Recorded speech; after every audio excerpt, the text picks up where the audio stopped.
Muy buenas tardes, les saluda el pastor Miguel Ángel Trigo y esta es Visión Profética. El tema de hoy, la ley de proporcionalidad. Sí, un tema bastante controvertido, ¿no?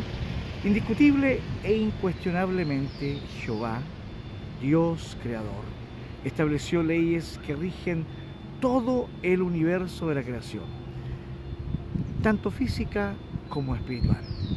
Y una de las características predominantes de la naturaleza divina y la dinámica del reino es justamente la ausencia absoluta de anarquía y despropósito.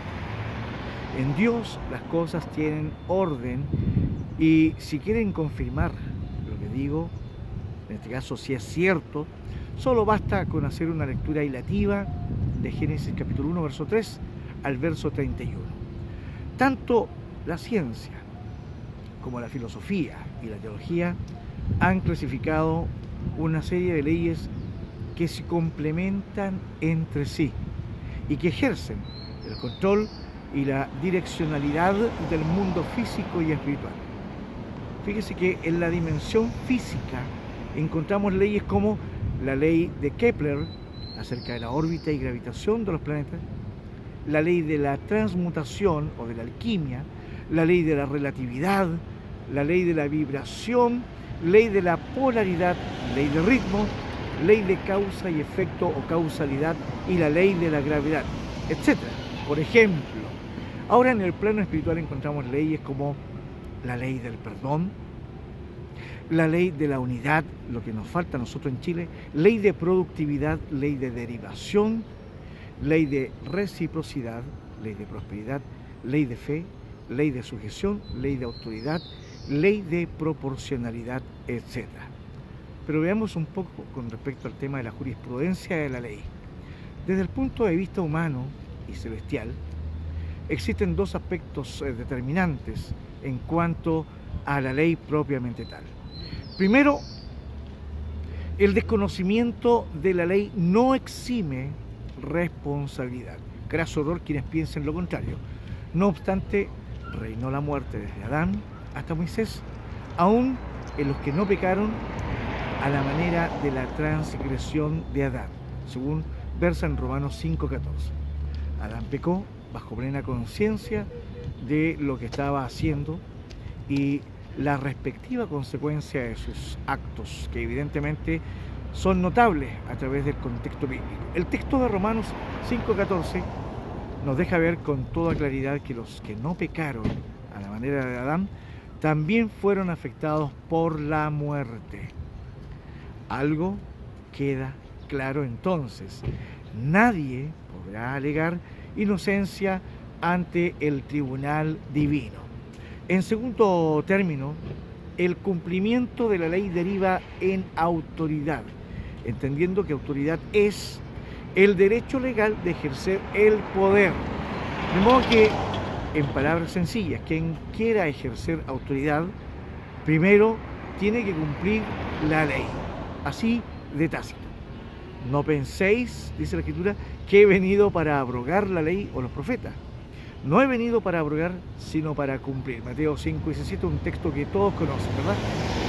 Bueno, notemos que una vez cumplidas a cabalidad por parte de Jesús todas las demandas de la ley y el ajuste perfecto al plan de salvación, y después de su resurrección, fue que dijo esto, propiamente tal. Escúchenlo bien: toda potestad me ha sido dada en el cielo y en la tierra. Mateo 28:18. Pero veamos ahora lo que implica la ley de proporcionalidad. Muy temprano en la Biblia, en el primer capítulo del Génesis, encontramos una de las leyes más poderosas del mundo natural y espiritual, que es la ley de proporcionalidad. Así, tácitamente. Después dijo Dios, según lo que versa en la palabra: produzca la tierra hierba verde, hierba que dé semilla, árbol de fruto que dé fruto según su género, que su semilla esté en él sobre la tierra. Y fue así, Génesis 1:11. Pero la clave y el elemento catalizador de la ley de proporcionalidad se encuentra en las palabras según su género. Ahí está la clave.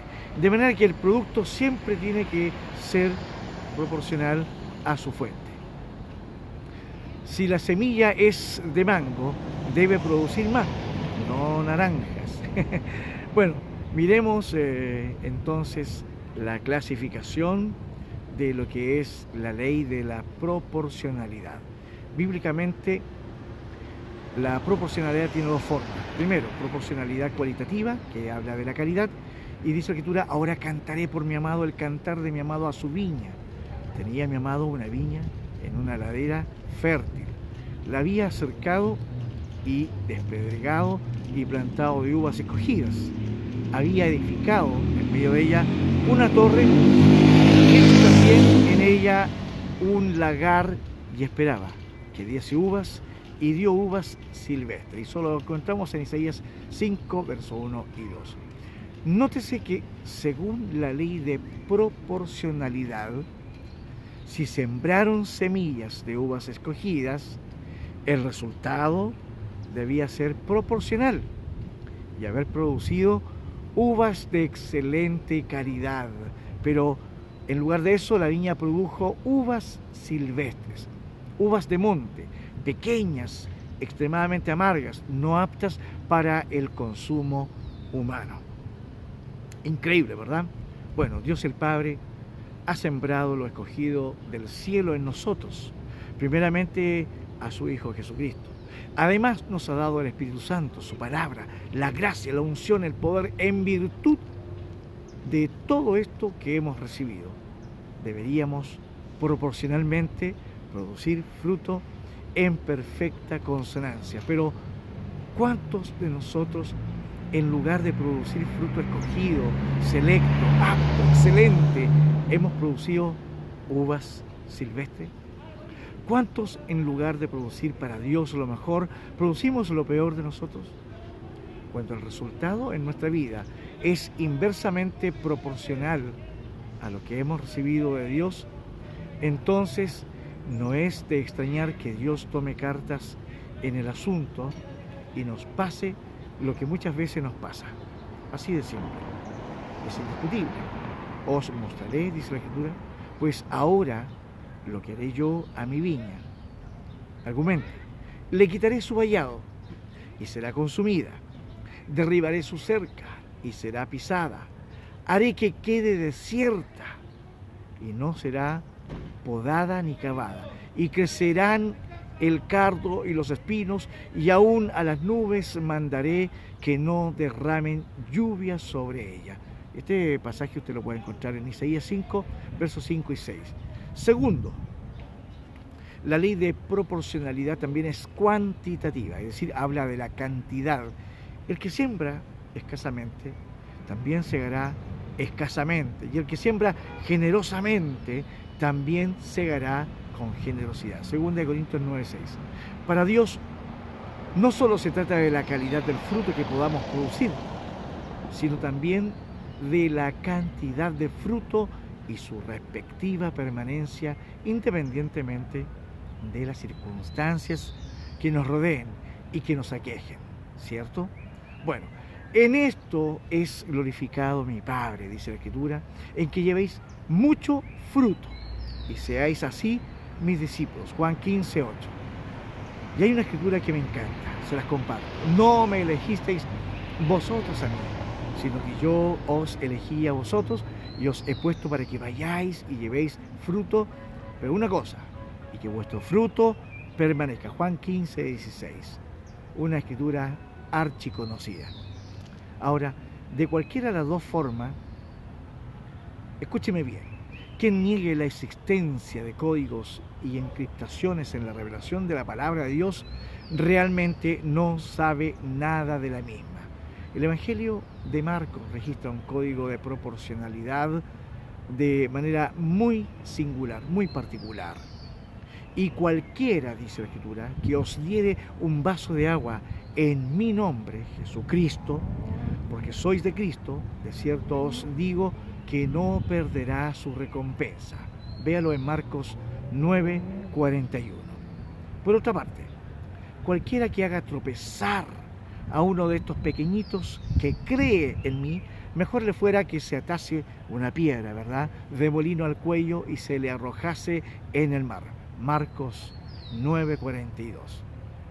La secuencia textual nos muestra una concordancia en el término cualquiera, para que lo analice usted a la luz de la palabra. Pero el conjunto de la frase nos conduce directamente a la ley de proporcionalidad, pero en diferente sentido. ¿Se entiende? El vaso con agua, por ejemplo, pareciera ser un gesto altamente insignificante, pero para Dios, indudablemente, tiene una gran implicación. El Evangelio de Mateo agrega un detalle que no tiene la narración de Marcos, no lo describe de igual forma. Y cualquiera que dé a uno de estos pequeñitos un vaso de agua fría, solamente por cuanto es discípulo, de cierto os digo, que no perderá su recompensa. Mateo 10:42, para que usted lo vea en casa junto a la familia. Indiscutiblemente, no es lo mismo dar algo, ¿ya?, que dar lo mejor de algo. La bendición siempre será proporcional a la acción. Ahora, hacer tropezar.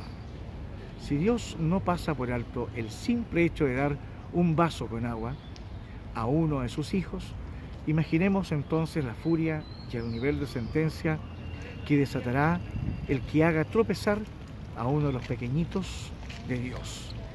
Y esto es sustancial, esto es admirable. La piedra de molino era una roca en forma circular de gran tamaño y peso, usada para triturar granos. Ese era el objetivo. Jesús utiliza una hipérbole para ilustrar el castigo para aquellos que hacen tropezar a los hijos de Dios, diciendo que se les debe atar una piedra de molino al cuello y lanzarlos al fondo del mar. Me imagino que usted estará ya captando el cuadro comparativo. Pero vemos entonces cómo actúa la ley de proporcionalidad en un sentido u otro, para visión o para juicio. En cualquiera de los dos casos, Dios siempre será justo. Soy el pastor Miguel Ángel Trigo y este es canal YouTube, este es mi canal, Visión Profética. Será hasta una próxima oportunidad. Dios le sigue bendiciendo.